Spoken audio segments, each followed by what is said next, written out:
Attack निश्चित तौर पर यह मुख्यमंत्री योगी जी के सहमति से करणी सेना द्वारा अटैक किया जा रहा है।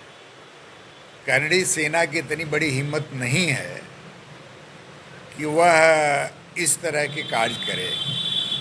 यदि सरकार का समर्थन नहीं होता तो करणी सेना का कोई व्यक्ति आज तक क्यों नहीं सामने आया। यह सरकार जब से योगी जी की चल रही है तब से ये करणी सेना पैदा हो गई है।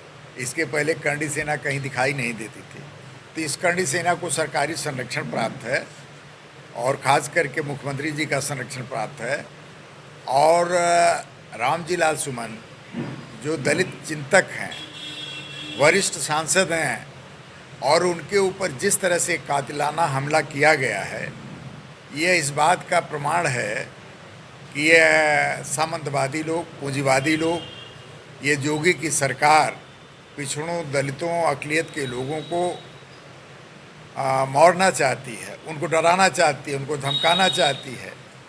और उनको जो पहले सामंतवाद था, जिसको कहते हैं कि मनुस्मृति का राज, मनुवाद जिसको कहते हैं, वह सामंतवाद योगी जी की सरकार में आ गया है। और जात विशेष के लोगों का जो ये मन बढ़ा हुआ है, उसके पीछे सरकार का हाथ है। अध्यक्ष जी, जिस तरह से राष्ट्रीय अध्यक्ष जी ने पूरी लिस्ट गिना दी तो प्रदेश की, आपके जनपद की क्या स्थिति है? आपके जनपद में भी लगातार करणी सेना का अटैक होते जा रहा है, कार्यकर्ताओं पे भी, इसको लेकर क्या कहते हैं? देखिए, उसका मूल कारण जो करणी सेना सक्रिय हो रही है, सभी जनपदों में जात विशेष के लोग जो थाना अध्यक्ष बनाए गए हैं, जो महत्वपूर्ण पदों पर हैं, उन लोगों के सह पर करणी सेना इस तरह की बातें कर रही है। और आजमगढ़ में भी पीडीए के जो 26 थाने हैं, उसमें पीडीए की संख्या 8-9 की है। बाकी सभी थानों पर वही लोग, जात विशेष के लोग थानाध्यक्ष हैं, कोतवाल हैं। ये स्थिति है जिसके कारण ये अपराध बढ़ रहा है, जिसके कारण सामंतवाद पनप रहा है। पुनः सामंतवाद लाने का प्रयास किया जा रहा है, लेकिन आजमगढ़ में यह सामंतवाद के नाम पर गरीबों, पिछड़ों, दलितों, अक़लियत के लोगों का शोषण नहीं होने पाएगा। यह समाजवादी पार्टी इस बात को लेकर तैयार है। लगातार अध्यक्ष जी, आप पीडीए के जन चौपाल से भी संदेश दे रहे हैं, तो पीडीए जिस तरह से कमज़ोर होते जा रहा है, आपका संगठन कितना जोड़ने का मजबूत करेगा? देखिए, पीडीए कमज़ोर नहीं हो रहा है, पीडीए और मजबूत हो रहा है। जितना जोर जुल्म होगा, जितना न्याय होगा, जितना अत्याचार होगा, उतना पीडीए के लोग संगठित होंगे और सामंतवाद के खिलाफ लड़ाई लड़ने का काम करेंगे। सदियों से, जब उस ज़माने को याद करना होगा जब बिना उनकी सहमति के सूरज नहीं निकलता था, सामंतों की सहमति से, उस समय न हमको पढ़ने का अधिकार था, न अपनी बात कहने का अधिकार था। लोग काम करते थे, उनको खाने पीने का भी अधिकार नहीं था, स्कूल जाने का अधिकार नहीं था। उस समय हमारे सामाजिक सुधार करने वाले हमारे अग्रजों ने उस लड़ाई को लड़ा।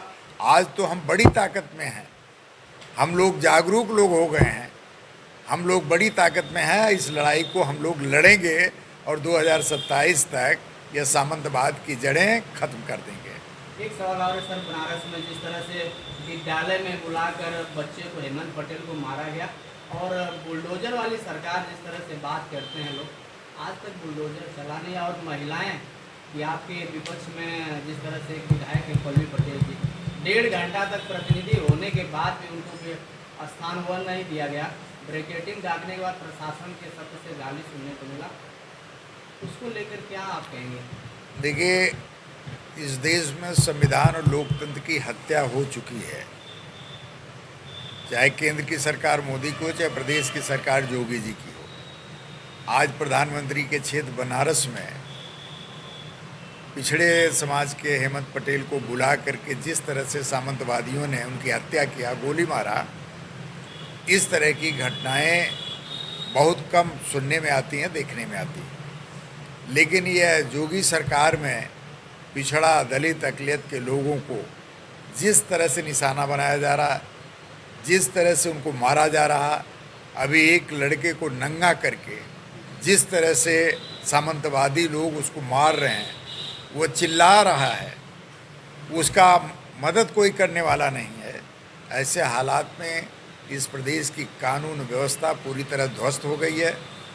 जोगी राज में सामंतवाद चरम सीमा पर है और इसकी लड़ाई निश्चित तौर पर अखिलेश यादव जी के नेतृत्व में हम सब लोग मिलकर सामाजिक न्याय की लड़ाई को, आप यह कानून जो हमारा है, संविधान है, उसको बचाने की लड़ाई को, आरक्षण को बचाने की लड़ाई लेकर के हम लोग उनके नेतृत्व में लड़ने का काम करेंगे। और आने वाले दिनों में 2027 में ऐसी सरकार को जो सामंतवाद को प्रश्रय दे रही है, जो हमारा आरक्षण खत्म करने का काम कर रही है, जो संविधान को बदलने का काम कर रही है, उस सरकार को उखाड़ फेंकने का काम करेंगे।